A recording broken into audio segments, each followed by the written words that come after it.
में एक बार फिर से आपका मोस्ट वेलकम है। आज हम यहाँ पर आर्टिकल नंबर 52 करेंगे। हमारे आर्टिकल नंबर 51 का ए हो गया था, फंडामेंटल ड्यूटीज हमारे कंप्लीट हो चुके थे, इसीलिए हम आर्टिकल नंबर 52 यहाँ से स्टार्ट करेंगे। जैसा कि आपको स्क्रीन पे दिख रहा होगा, देखते हैं आर्टिकल नंबर 52 क्या कहता है हमारा। चलिए लेट्स स्टार्ट करते हैं आर्टिकल नंबर 52। आर्टिकल नंबर 52 क्या कहता है हमारा, भारत का एक राष्ट्रपति होगा। यानी कि आर्टिकल नंबर 2 की क्या मतलब है, यहाँ पर भारत का एक राष्ट्रपति की यहाँ पर व्याख्या की जा रही है। यानी कि एक पोस्ट बनेगी, एक पोस्ट क्रिएट होगी जिसका नाम होगा राष्ट्रपति, यानी कि प्रेसिडेंट। भारत का एक राष्ट्रपति होगा जिसका नाम होगा एक प्रेसिडेंट। अब इसकी व्याख्या क्या कहती है, व्याख्या कहती है यह अनुच्छेद भारत में राष्ट्रपति के पद की स्थापना करता है। यानी कि क्या करता है, भारत में एक राष्ट्रपति पद की स्थापना करता है। यानी कि कहने का मीन्स है यहाँ पर है एक नया पोस्ट यहाँ पर क्रिएट करने की यहाँ पर बात हो रही है।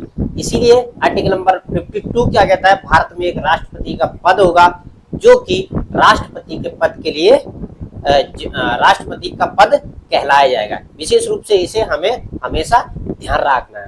आगे क्या है इसकी व्याख्या, राष्ट्रपति भारतीय गणराज्य का संवैधानिक प्रमुख होता है।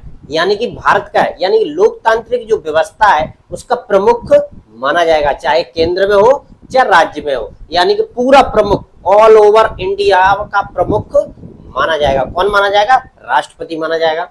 और देश की एकता और अखंडता का प्रतीक है। यानी देश की एकता और अखंडता का यह प्रतीक माना जाएगा। बेसिकली आर्टिकल नंबर 52 की ये व्याख्या कहती है।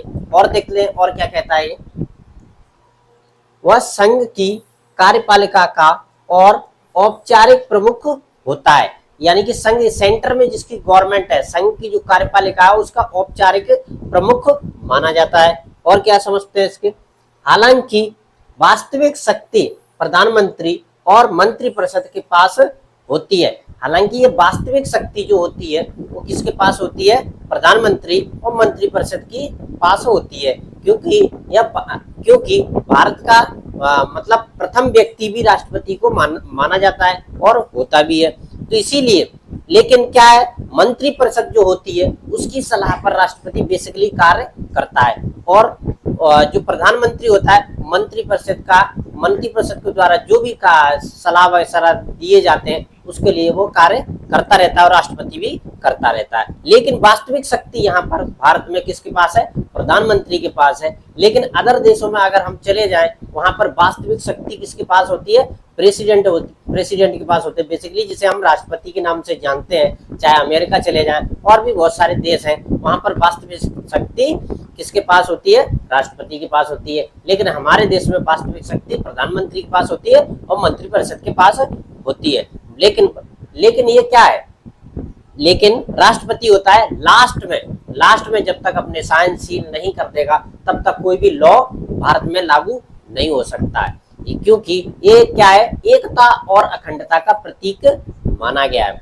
इसीलिए आर्टिकल नंबर 52 क्या कहता है, भारत में एक राष्ट्रपति का पद होगा जिसे क्या है गणराज्य का संवैधानिक प्रमुख होता है। ये भी विशेष रूप से हमें ध्यान रखना है।